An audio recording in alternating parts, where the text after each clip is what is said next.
ಸಂಗಿರಬೇಕು. ಕುಸಿಧಿಟವೆಂಬುದ ನರಿಯಬೇಕಾದರೆ ಹಸನಾದವರ ಸಂಗಿರಬೇಕು. ಶಶಿಧರನ ಕೃಪೆಯಾಗಬೇಕಾದರೆ ನಮ್ಮ ಮೇಲೆ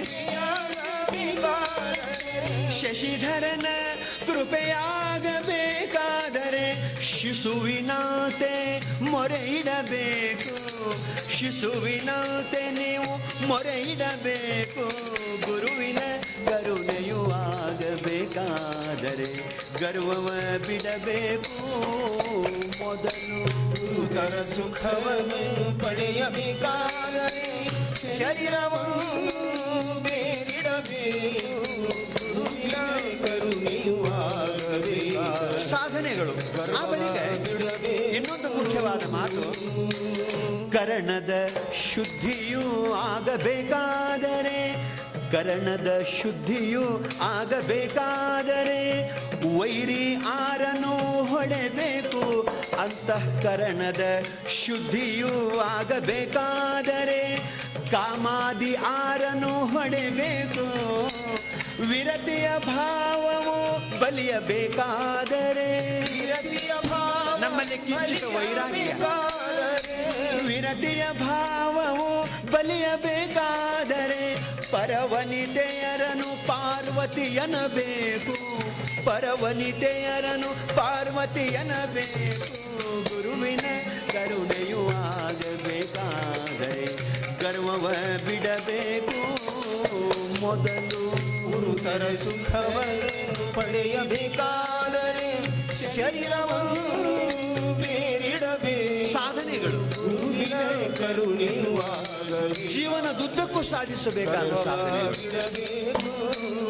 ಆಮೇಲೆ ಮನದ ಸಂಶಯ ಒಳಿಯಬೇಕಾದರೆ ಮನದ ಸಂಶಯ ಹೋಗಬೇಕಾದರೆ ಮನನದ ಯುಕ್ತಿಗಳರಿಯಲು ಬೇಕು. ಮನದ ಸಂಶಯ ಹೋಗಬೇಕಾದರೆ ಮನನದ ಯುಕ್ತಿಗಳರಿಯಲು ಬೇಕು. ಅನುದಿನತಾ ಸುಖಿಯಾಗಬೇಕಾದರೆ ಅನುದಿನತಾ ಸದಾ ಅನುದಿನತಾ ಸುಖಿಯಾಗಬೇಕಾದರೆ ಮನಧರಿದಾಟವ ತಡೆಬೇಕು. ಮನಧರಿದಾಟವ ತಡೆಬೇಕು. ಗುರುವಿನ ಕರುಣೆಯೂ ಆಗಬೇಕಾದರೆ ಗರ್ವವ ಬಿಡಬೇಕು. ಮೊದಲು ಗುರುತರ ಸುಖವನ್ನು ಪಡೆಯಬೇಕಾದರೆ ಶರೀರವನ್ನು ಬೇರಿಡಬೇಕು. ಗುರುವಿನ ಕರುಣೆಯೂ ಇನ್ನೊಂದು ಬಹಳ ಮಹತ್ವದ ಮಾತು, ಮರಣದ ಭೀತಿಯು ಹೋಗಬೇಕಾದರೆ ಮರಣದ ಭೀತಿಯು ಹೋಗಬೇಕಾದರೆ ಶರೀರ ವ್ಯಾಮೋಹ ಕೆಡಬೇಕು. ಮರಣದ ಭೀತಿಯು ಹೋಗಬೇಕಾದರೆ ಶರೀರ ವ್ಯಾಮೋಹ ಕೆಡಬೇಕು. ಮರವೆಯ ಮೂಲವು ಸುಡಬೇಕಾದರೆ ಮರವೆಯ ಮೂಲ ಅಜ್ಞಾನ. ಮರವೆಯ ಮೂಲವು ಸುಡಬೇಕಾದರೆ ಅರಿವಿನ ಬೆಂಕಿಯು ಇಡಬೇಕು. ಜ್ಞಾನದ ಬೆಂಕಿಯು ಇಡಬೇಕು. ಗುರುವಿನ ಕರುಣೆಯೂ ಆಗಬೇಕಾದರೆ ಗರ್ವವ ಬಿಡಬೇಕು. ಮೊದಲು ಗುರುತರ ಅದಕ್ಕೆ ಗೀತೆ ಒಳಗೆ ಜ್ಞಾನಾಗ್ನಿ ಸರ್ವಕರ್ಮಾಣಿ ಭಸ್ಮಸಾತ್ ಜ್ಞಾನಾಗ್ನಿ ಮೂಲ ಅಜ್ಞಾನದ ನಿವೃತ್ತಿ. ಆಮೇಲೆ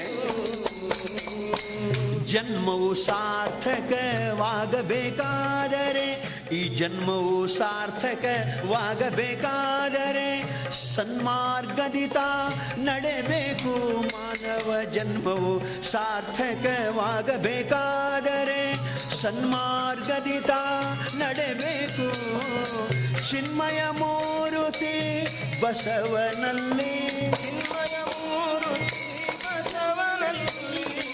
ಚಿನ್ಮಯ ಮೂರುತಿ ಬಸವನಲ್ಲಿ ತನ್ಮಯನಾಗಿ ತಾನಿರಬೇಕು. ಸಮರಸನಾಗಿ ಮುಖ್ಯವಾಗಿ ತಾನಿರಬೇಕು. ಗುರುವಿನ ಕರುಣೆಯು ಆಗಬೇಕಾದರೆ ಗರ್ವವ ಬಿಡಬೇಕು ಮೊದಲು. ಗುರುತರ ಸುಖವನ್ನು ಪಡೆಯಬೇಕಾದರೆ ಶರೀರವನ್ನು ಬೇರಿಡಬೇಕು. ಗುರುವಿನ ಕರುಣೆಯು ಆಗಬೇಕಾದರೆ ಗರ್ವವ ಬಿಡಬೇಕು. ಗುರುತರ ಸುಖವನ್ನು ಪಡೆಯಬೇಕಾದರೆ, ಶ್ರೇಷ್ಠ ಸುಖವನ್ನು ಪಡೆಯಬೇಕಾದರೆ, ಮೋಕ್ಷ ಸುಖವನ್ನು ಪಡೆಯಬೇಕಾದರೆ ಶರೀರವನ್ನು ಬೇರಿಡಬೇಕು. ಈ ಶರೀರವನ್ನು ಬ್ಯಾರಿಡಬೇಕು. ಗುರುವಿನ ಕರುಣೆಯು ಆಗಬೇಕಾದರೆ ಗರ್ವವ ಬಿಡಬೇಕು ಮೊದಲು. ಗರ್ವವ ಬಿಡಬೇಕು, ಮುಖ್ಯವಾಗಿ ಗರ್ವವ ಬಿಡಬೇಕು.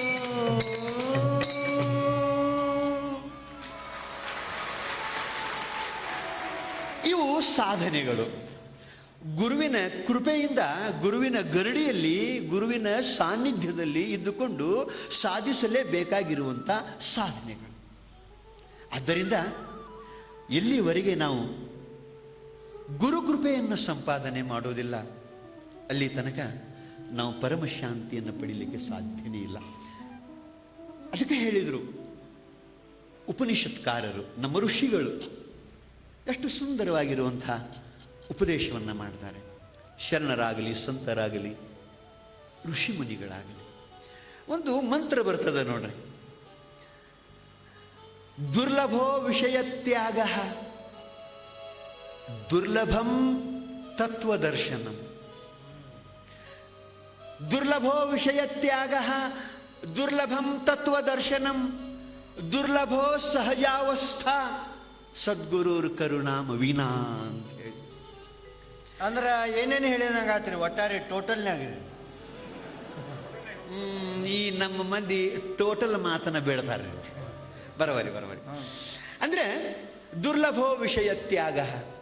ಈ ವಿಷಯದ ವ್ಯಾಮೋಹದ ಬಲಿಯಲ್ಲಿ ಸಿಕ್ಕಾಕೊಂಡಿರುವಂಥ ಈ ಜೀವಾತ್ಮ ಆ ಬಲಿಯಿಂದ ಪಾರಾಗಬೇಕಾಗಿತ್ತು ಅಂತಂದ್ರೆ ಅದು ಗುರು ಕೃಪೆಯಿಂದನೇ ಸಾಧ್ಯವೇ ಹೊರತು ಸ್ವಯಂ ನಮಗೆ ಅದರಿಂದ ಬಿಡುಗಡೆ ಹೊಂದಲಕ್ಕೆ ಸಾಧ್ಯ ಇಲ್ಲ. ಈಗ ಜೇಡರ ಬಲಿ ಒಳಗೆ ಒಂದು ನೊಣ ಸಿಕ್ಕಾಕೊಂಡಿರ್ತದೆ. ಸಿಕ್ಕಾಕೊಂಡ ಬಳಿಕ ತಾನು ಅಲ್ಲಿಂದ ಬಿಡುಗಡೆ ಹೊಂದಬೇಕು, ಪಾರಾಗಬೇಕು ಅಂತ ಪ್ರಯತ್ನ ಮಾಡ್ತಿರ್ತದೆ. ಆ ನೊಣ ಎಷ್ಟು ಪ್ರಯತ್ನ ಮಾಡ್ತಿರ್ತದೆ ಅಷ್ಟು ಆ ಬಲಿ ಒಳಗೆ ಸಿಕ್ಕಾಕೊಂಡು ಅದು ಸತ್ತೇ ಹೋಗ್ತೈತೆ ಹೊರತು ಸ್ವಯಂ ಪಾರಾಗಂಗಿಲ್ಲ. ಇನ್ನು ಯಾರಾದರೂ ಪಾರ ಮಾಡಿದ್ರೇ ಆಗಬೇಕೇ ಹೊರತು ಇಲ್ಲ.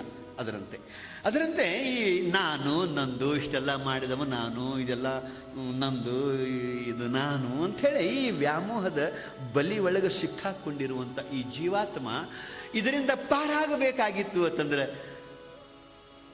ಭಗವಂತನ ಕೃಪೆ, ಭಗವಂತನ ಕಡೆ ಮುಖ ಮಾಡಬೇಕಾಗಿತ್ತು ಅಂತಂದ್ರೆ ಅದಕ್ಕೂ ಕೂಡ ಗುರು ಕೃಪಾನೇ ಬೇಕು.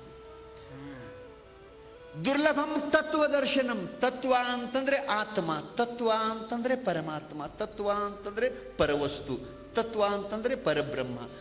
ಅದರ ದರ್ಶನ, ಸಾಕ್ಷಾತ್ಕಾರ ನಮಗಾಗಬೇಕಾಗಿತ್ತು ಅಂತಂದ್ರೆ ಅದಕ್ಕೂ ಗುರು ಕೃಪಾನೇ ಬೇಕು.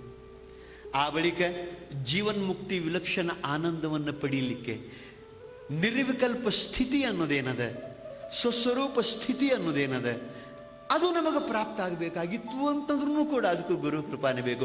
ಒಟ್ಟು ಗುರು ಕೃಪಾ ಪಡೀಲಾರದನೆ ನಾವು ಉದ್ಧಾರ ಆಗಂಗಿಲ್ಲ ಅನ್ನೋದನ್ನ ನಾವು ಗಟ್ಟಿಯಾಗಿ ತಿಳ್ಕೋಬೇಕು. ಅದಕ್ಕೆ ಅಪ್ಪ ನೀನು ಜೀವನದೊಳಗೆ ಪರಮ ಶಾಂತಿಯನ್ನು ಪಡಿಬೇಕು ಅಂತಿದ್ದೀಪ ಅಂತಂದ್ರೆ, ಈ ಹುಟ್ಟು ಸಾವುಗಳೆಂಬ ಭವದ ಬಂಧನದಿಂದ ಬಿಡುಗಡೆ ಹೊಂದಬೇಕು ಅಂತಿದ್ದೀಪ ಅಂತಂದ್ರೆ ಒಬ್ಬ ಶ್ರೇಷ್ಠ ತತ್ವಜ್ಞಾನಿಯಾದಂಥ ಗುರುವಿನ ಕೃಪಾ ಪಡ್ಕೋಪ ನೀನು. ಅಲ್ರಿ ಈ ಗುರು ಕೃಪಾ ನಾನು ಪಡೆಯಬೇಕ್ರಿ? ಹೌದು.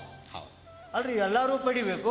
ಎಲ್ಲರೂ ಗುರು ಕೃಪಾ ಪಡ್ಕೊಂಡ ಬಳಿಕನೇ ಅವರು ಉದ್ಧಾರ ಆಗೋದು. ಈ ಮಾತು ಮಹಾತ್ಮರು ಹೇಳಿದಾರಲ್ಲಪ್ಪ. ಈಗ ನಿನಗೆ ಹೇಳಬೇಕು ಅಂತಂದ್ರೆ, ಈಗ ಇನ್ನೊಂದು ಕಡೆ ಉಪನಿಷತ್ನಲ್ಲಿ ಬರ್ತದೆ, ತದ್ವಿಜ್ಞಾನಾರ್ಥಂ ಸಗುರುಮೇವಾಭಿಗಚ್ಚೇತ್. ತತ್ ಆ ಪರಮಾತ್ಮನ ವಿಜ್ಞಾನಾರ್ಥಂ ವಿಶೇಷವಾಗಿರುವಂಥ ಅಪರೋಕ್ಷ ಜ್ಞಾನ ನೀನು ಮಾಡ್ಕೋಬೇಕು ಅಂತಿದ್ಯಂತಂದ್ರೆ ಹೋಗು ಆ ಶ್ರೋತ್ರಿಯ ಬ್ರಹ್ಮನಿಷ್ಠನಾದಂಥ ಸದ್ಗುರುಗಳ ಬಳಿ ಹೋಗುವಂತ ಉಪನಿಷತ್ತು ನಮಗೆ ಆದೇಶ ಮಾಡ್ತೈತಲ್ಲದ. ಅದೆಲ್ಲ ಮಾಡ್ದೈತ್ರೆ ನೀವು ಹೇಳುದು ನಾವು ಒಪ್ತೀವ್ರೆ. ಆದ್ರೆ ಇನ್ನೊಂದು ಮಾತು, ಶರಣರು ಒಂದು ವಚನ ಬರದಾರ, ಆ ವಚನ ನೀವು ನೋಡ್ಕೊಂಡಿಲ್ಲೇನ್ರಿ? ಏನು ಬರ್ದ? ಈಗ ಪರಮಾತ್ಮನ ಸಾಕ್ಷಾತ್ಕಾರ ನಾವು ಮಾಡ್ಕೋಬೇಕಾದ್ರೆ ನಮಗೆ ಗುರು ಕೃಪಾ ಬೇಕು ಅಂತ ಹೇಳಿರಿ ನೀವು, ಅಲ್ರಿ? ಈಗ ಶರಣರು ಒಂದು ಮಾತು ಏನು ಹೇಳ್ತಾರಪ್ಪ ಅಂದ್ರೆ, ಈ ಮಣ್ಣು ಬಿಟ್ಟು ಮಡಿಕಿಲ್ಲ, ತನ್ನ ಬಿಟ್ಟು ದೇವರೇ ಇಲ್ಲ ಅಂತ ಹೇಳ್ಯಾರ ಅವ್ರು. ಬಹಳ ಸತ್ಯವಾದ ಮಾತಿದೆ, ಹೌದಲ್ರಿ? ನಮ್ಮನ್ನ ಬಿಟ್ಟು ಪರಮಾತ್ಮ ದೂರ ಇಲ್ಲ, ಬೇರೆನೇ ಇಲ್ಲ ಅನ್ನುವಾಗ ನಮ್ಮಲ್ಲಿರುವಂತ ಪರಮಾತ್ಮನನ್ನ ನಾವ ಸಾಕ್ಷಾತ್ಕಾರ ಮಾಡ್ಕೊಳಕ್ ಬರ್ತೈತಲ್ರಿ. ಗುರುಗಳ ಕಡೆ ಯಾಕೆ ಹೋಗ್ಬೇಕು ನಾವು? ಗುರುಗಳ ಕಡೆ ಹೋಗ್ಲಾರ್ದ ನಮ್ಮಲ್ಲಿರುವಂತ ಪರಮಾತ್ಮನನ್ನ ನಾವು ಕಾಣಲಾಕ್ ಬರ್ತೈತಲ್ರಿ. ನಮ್ಮನ್ನ ಬಿಟ್ಟು ಏನಾರ ಮತ್ತೆ ಎಲ್ಲರೂ ದೂರ ಅದಾನೇನ್ರಿ ಆ ದೇವರ ಪರಮಾತ್ಮ? ಇಲ್ಲ. ಮತ್ತೆ ನಮ್ಮಲ್ಲಿ ಇರುವಾಗ ಆ ಪರಮಾತ್ಮನನ್ನ ನಾವ ಕಾಣಲಾಕ್ ಬರ್ತೈತಿ. ಅದಕ್ಕೆ ಇನ್ನೊಬ್ಬರ ಸಹಾಯ ಯಾಕೆ ಬೇಕು ಅನ್ನೋದು ನಿನ್ನ ತರ್ಕ. ನೀವು ಹೇಳೋ ಮಾತು ಹೆಂಗ ಆಕತಿ ಗೊತ್ತೇನ್ರಿ? ನಮ್ಮ ಮನೆ ಒಳಗೆ ಇರುವಂತ ವಸ್ತು ನಮಗ ಹುಡುಕಾಡಿ ತಗೊಳಕ್ ಬರ್ತಿರುವಾಗ ಅದನ್ನ ಹುಡುಕಿ ಕೊಡಬರ್ರಿ ಅಂತ ಹೊರಗೆ ಬಂದು ಮಂದಿನ ಕರೆದಂಗ ಆಕತಿ. ನೀವು ಯಾಕಪ್ಪ ಹಿಂಗಾಕೈತಿ? ಅದು ಹಂಗಲ್ರಿ, ಹಂಗ ಸರಿ ಅಲ್ಲ, ಸರಿ ಅಲ್ಲ. ಅವ್ರ ಶರಣರು ಹೇಳಿದಂಗ ನಮ್ಮಲ್ಲಿರುವಂತ ಪರಮಾತ್ಮನನ್ನ ನಾವ ಕಾಣಲಾಕ ಬರ್ತೈತಿ. ಅದು ಹೆಂಗಪ್ಪ ಅಂದ್ರ ನಾವು ವಿದ್ಯಾವಂತರದೀವು, ಬುದ್ಧಿವಂತರದೀವು, ಅಲ್ಲ ನಾವು ಓದಿ ಉದ್ಧಾರ ಆಗ್ತೀವಿ. ನೀವು ವಿದ್ಯಾವಂತರು ಇರಬಹುದು. ಒಂದು ಮಾತು ಏನ್ರಿ? ಶರಣರ ಮಾತನ್ನ ನೀ ನಮಗೆ ಹೇಳಿದ್ಯಲ್ಲಪ್ಪ, ನಿಮಗ್ ತಿಳಿಲಿ ಅಂತ ಹೇಳಿನ್ರಿ ನಾ. ಅಂದ್ರೆ ಎಲ್ಲಾರು ಎಲ್ಲ ಓದಲಾಕ ಸಾಧ್ಯ ಇಲ್ಲ ನೋಡ್ರಿ. ಅದಕ್ಕೆ ಅದು ಉಳಿದಿರ್ತೈತಿ, ಅದನ್ನ ನಾವು ನಿಮಗೆ ಹೇಳ್ಬೇಕಾಗೈತೆ. ಅಲ್ಲ, ಶರಣರು ಇನ್ನೊಂದು ಕಡೆ ಇನ್ನೊಂದು ಮಾತು ಹೇಳಿದಾರಲ್ಲ. ಈಗ ಬಸವಣ್ಣವರು ಶಿವಪಥ ನರಿವೊಡೆ ಗುರುಪಥ ಮೊದಲು ಅಂತ ಹೇಳಿದಾರಲ್ಲ. ಪರಮಾತ್ಮನನ್ನ ಅರಿಯುವ ಸಾಧನೆ ಮಾರ್ಗ ನೀ ಕಂಡುಕೋಬೇಕಾಗಿತ್ತು ಅಂತಂದ್ರೆ ಮೊದಲು ಗುರುವಿನ ಬಳಿ ಬರಬೇಕು ಅಂತ ಸ್ವತಃ ಬಸವಣ್ಣವರು ಹೇಳ್ತಾರಲ್ಲ. ಅದು ಅಲ್ಲದೇನೆ ದೇವರ ದಾಸಮಯ್ಯನವರು ನಮ್ಮಲ್ಲಿರುವಂತ ದೇವರನ್ನ ನಾವು ಕಾಣ್ತೀವಿ ಅಂದ್ರಲ್ಲ ನೀವು. ಹೌದ್ರಿ. ಅದಕ್ಕೆ ಇಷ್ಟು ಚಂದ ಉದಾಹರಣೆ ಕೊಡ್ತಾರ ಅವರು.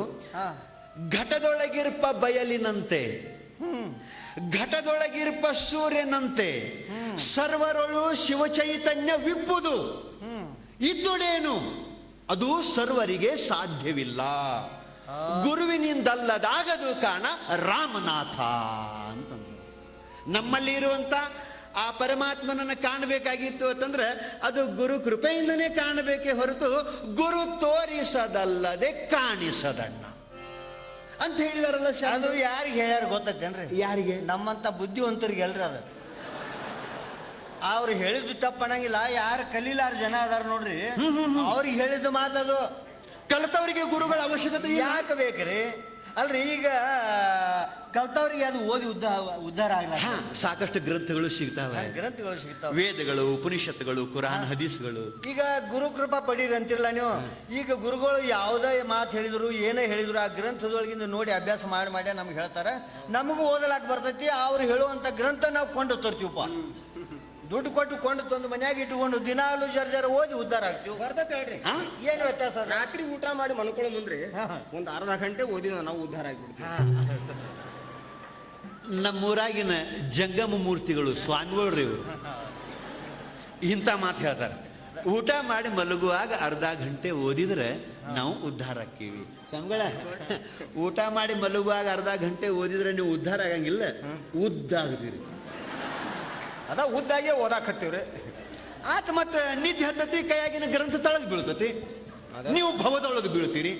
ಊಟ ಮಾಡಿ ಮಲಗುವಾಗ ಅಂತ ಹೇಳಬಾರ್ದು ನೀವು. ಅದು ಆಗ ಸೌಂಡ್ ಸಿಗ್ತೈತೆ. ಏನೇ ಆಗಲಿ ಒಂದು ಮಾತು, ಏನ್ರಿ? ನಾವು ಅಧ್ಯಯನ ಮಾಡಿವಿ, ನಾವು ವಿದ್ಯಾವಂತರದೀವಿ, ಪಂಡಿತರದೀವಿ, ನಾವು ಓದಿ ಉದ್ಧಾರ ಆಗ್ತೀವಿ ಅಂತ ನೀವೇನ್ ತಿಳ್ಕೊಂಡಿರಲ್ಲ.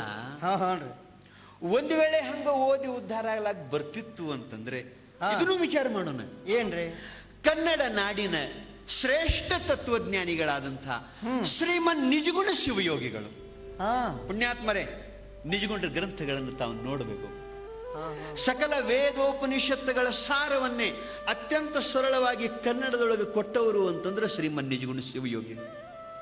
ಪರಮಾನುಭವ ಬೋಧೆಯ ಅನುವಾದ ಇದು ಬೃಹದಾರಣ್ಯಕ ಉಪನಿಷತ್ತಿನ ಅನುವಾದವಾಗಿರುವಂತ ಪರಮಾನುಭವ ಬೋಧೆಯಲ್ಲಿ ಒಂದು ಮಾತನ್ನು ಬರೀತಾರೆ. ಯಾವ ಮಾತು? ಓದಿ ಉದ್ಧಾರ ಆಗ್ತೀವಿ ಅಂತಿರಲ್ಲ ನೀವು. ಹೌದ್ರಿ. ಗುರುವರನ ಒಲವಿಲ್ಲದವನು, ಗುರುವರನ ಒಲವಿಲ್ಲದವನು ಏನನೋದಲು ದೊರೆಯಲರಿಯದು ಸಮ್ಯಜ್ಞಾನ, ದೊರಕೊಳ್ಳಲರಿಯದು ಸಮ್ಯಜ್ಞಾನ ಅಂತ ಬರೀತಾರೋ. ಹಿಂಗೆ ಬರಿಬಾರ್ದಾಗಿತ್ತು ಅವರು.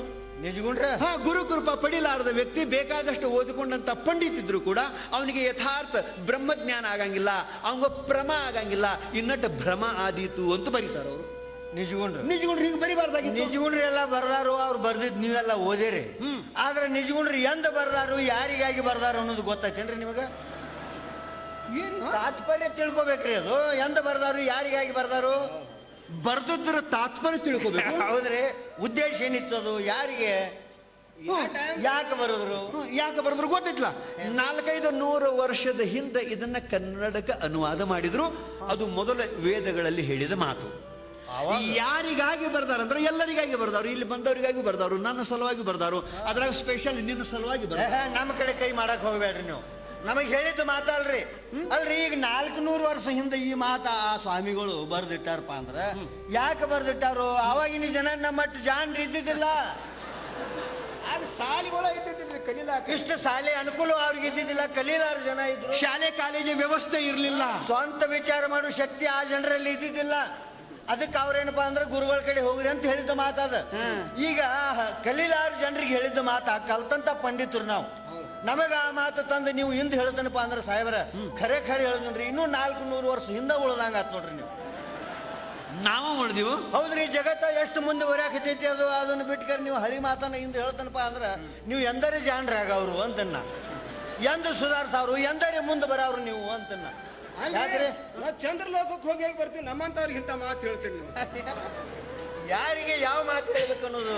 ನೀವು ಚಂದ್ರ ಲೋಕಕ್ಕೆ ಹೋಗಿರಬಹುದು, ಇನ್ನೂ ನೀವು ನಿಮ್ಮ ಲೋಕಕ್ಕನ್ನು ಹೋಗಿಲ್ಲ.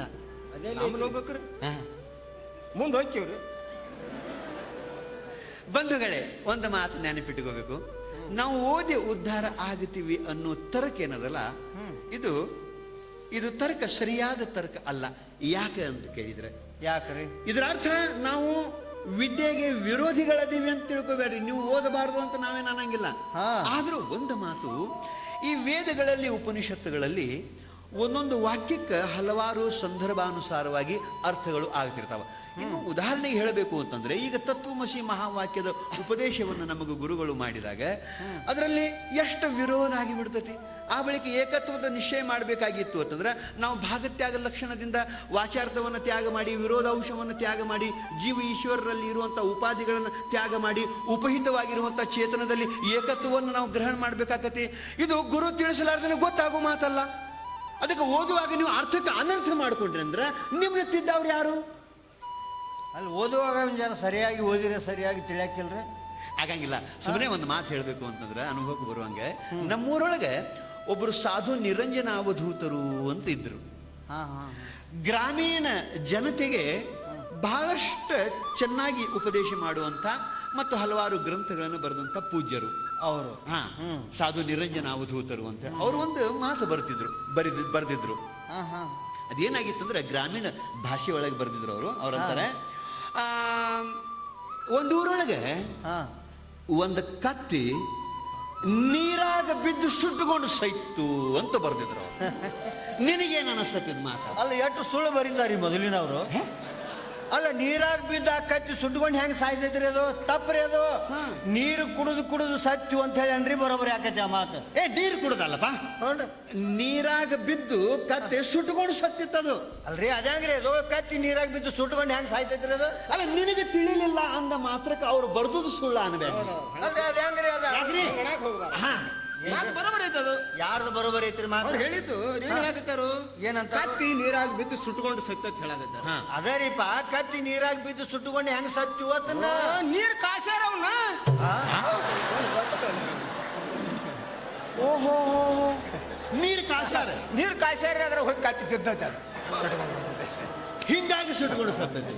ಅಷ್ಟು ಗೊತ್ತಾಗವಲ್ರಿ. ಆ ಬಿಸಿ ನೀರಾಗಿ ಹೋಗಿ ಬಿದ್ದೈತಿ. ಸ್ವಾಮಿಗಳ, ನಿಮಗೂ ತಿಳಿದಿಲ್ಲ ಮಾತು. ಬರೋಬರಿ ಆಗಿಲ್ರಿ. ಬರೋಬರಿ ಆಗ್ಲಿಲ್ಲ ಅಲ್ರಿ. ನೀರು ಕಾಶ್ಯಾರು ಅದ್ರಾಗ ಹೋಗಿ ಕತ್ತಿ ಬಿದ್ದೈತಿ ಅಂತಿರ್ಲ. ಸುಟ್ಕೊಂಡು ಸತ್ತೈತಿ ಅಂದ್ರೆ ನೀರಾಗ ಬಿದ್ದು ಸುಟ್ಕೊಂಡು ಸತ್ತೈತಿ ಅಂದ್ರೆ ನೀರ್ ಕಾಶ್ಯಾರ ಅಂದ್ರ ನಿಮ್ಮ ಲೆಕ್ಕದೊಳಗ ಕತ್ತಿ ಹಂಡೆದಾಗ ಹೋಗಿ ಬಿದ್ದಿತ್ತೇನ್ರಿ? ಅದ ಹಂಡೆದಾಗ ಹಿಡಿದಿಲ್ ಬಿಡ್ರಿ, ಅದಾಗ ಹೆಂಗ್ ಹಿಡಿದಿಲ್ಲ. ಮತ್ತೆ ನೀರು ಕಾಸಾಕತ್ತಿದ್ರು ಅಲ್ಲಿ ಹೋಗಿ ಬಿದ್ದೈತಿ ಹಂಡೆದಾಗ ಬಿದ್ದಿತ್ತದು. ಹಂಡೆದಾಗಲ್ಲ, ಸತತ ಹರಿಯುವಂತ ಹಳ್ಳದ ನೀರಿನೊಳಗ ಕತ್ತಿ ಬಿದ್ದು ಸುಟ್ಕೊಂಡು ಸತ್ತಿತ್ತದು. ಹಳ್ಳದ ನೀರಾಗ್ರಿ ಸತತ ಹರಿಯುವಂತ ಹಳ್ಳದ ನೀರು ಯಾರು ಕಾಸ್ತಾರೋ ಕಾಸಕ್ ಸಾಧ್ಯ ಐತಿ? ಬರಂಗಿಲ್ಲ. ಅಲ್ಲಿ ಬಿದ್ದು ಕತ್ತಿ ಸುಟ್ಕೊಂಡು ಸತ್ತಿತ್ತದು. ಮತ್ತೆ ಹಳ್ಳದ ನೀರ ಹೇಳಿರಿ ನೀವು. ನೀರಾಗಂದ್ರಿ ಕಾದ್ ನೀರಾಗತ್ ನಾ ತಿಳ್ಕೊಂಡು ಸರಿಯಾಗಿ ಹೇಳ್ಬೇಕ್ರಿ. ಅಲ್ಲ, ಹಿಂಗ ನೀವು ಮನುಷ್ಯಗೆ ಬಂದಂಗ ತಿಳ್ಕೊಳ್ಳೋವ್ರ. ಅಲ್ಲ, ಸರಿಯಾಗಿ ತಿಳಿದ್ರೆ ಮುಂದೆ ಬಂದ ಮಾತಾಡ್ಬೇಕು, ಇಲ್ಲಾಂದ್ರೆ ಸುಮ್ಮನೆ ನಿಲ್ಬೇಕಪ್ಪ ಅಲ್ಲಿ. ಯಾಕೆ ಬರ್ತೀರಿ ತಿಳಿಲ್ಲ ಅದಕ್ಕೆ ಮುಂದೆ ಬಂದು ಮಾತಾಡ್ತೀರಿ? ನಿನಗೆ ತಿಳಿಲಿಲ್ಲ ಹೇಳಕ್ ಬಂದ ಅಲ್ಲಪ್ಪ, ಇವರಿಗೆ ತಿಳಿಲಿಲ್ಲ, ಹೆಂಗಿಲ್ರಿ ಅವರಿಗೆ? ನೀ ಇಷ್ಟು ಕಲಿತಂತ ಪಂಡಿತ ನಿನಗೂ ತಿಳಿದಿಲ್ಲ ಇದು? ಯಾಕೋ ನಾ ಕಲಿಯುವಾಗ ಈ ವಿಷಯನೇ ಬಂದಿದ್ದಿಲ್ರಿ ನನಗೆ. ನನಗೂ ಯಾಕೋ ತಲೆಯಾಗ ಬರುವಲ್ತಿರ ಮಾತು. ಅಂತೂ ಇದನ್ನ ತಿಳಿಸಿಕೊಡವರು ನೀ ಇಷ್ಟು ಪಂಡಿತ ಇದ್ರು ಒಬ್ರು ಬೇಕು ಅಂದಂಗಾತ್ಲ. ನನಗ ಇದನ್ನ ತಿಳಿಸ್ಕೊಡವ್ರು ನಿನಗ ಇಷ್ಟು ಪಂಡಿತ ಇದ್ರು ಓದ್ಕೊಂಡವ್ ಇದ್ರು ನಿನಗೊಬ್ರು ತಿಳಿಸ್ಕೊಡವ್ರು ಬೇಕಂದಂಗ. ನೋಡ್ರಿ, ಮೊದಲ ಆ ಮಾತು ಖರೆ ಮಾಡಿ ತೋರಿಸ್ರಿ ನೀವು. ಆ ಕತ್ತು ಸತ್ತಿದ್ದು ಖರೆ ಮಾಡಿ ತೋರಿಸ್ರಿ, ಆಮೇಲೆ ನನಗೊಬ್ರು ಹೇಳೋರು ಬೇಕು ಬೇಡ ಹೇಳ್ತೀನಿ. ಅದೇನಾಗಿತ್ತು ಅಂತಂದ್ರೆ, ಒಂದ್ ಊರೊಳಗೆ ಸುಣ್ಣ ಮಾರಾಟ ಮಾಡುವಂತ ಗೋಡೆಗೆ ಸುಣ್ಣ ಹಚ್ತಾರ ನೋಡ್ರಿ, ಸುಣ್ಣ ಮಾರಾಟ ಮಾಡುವಂತ ಒಬ್ಬ ಸುಣ್ಣಗಾರ ಇದ್ದ. ಮುಂದೆ ಹಬ್ಬ ಬರುದಿತ್ತು, ದೀಪಾವಳಿ ಹಬ್ಬ. ಸುಣ್ಣ ಹೆಚ್ಚಿಗೆ ಮಾರಾಟ ಮಾಡಿ 4 ದುಡ್ಡು ಸಂಪಾದನೆ ಮಾಡಬೇಕು ಅಂತ ಹೇಳಿ ಕತ್ತಿ ಮೇಲೆ ಬಹಳಷ್ಟು ಸುಣ್ಣ ಹೇರಿಕೊಂಡು ಸಂತಿಗೆ ಮಾರಾಕ ಹೊಂಟಿದ್ದ. ಅದು ಹಳ್ಳ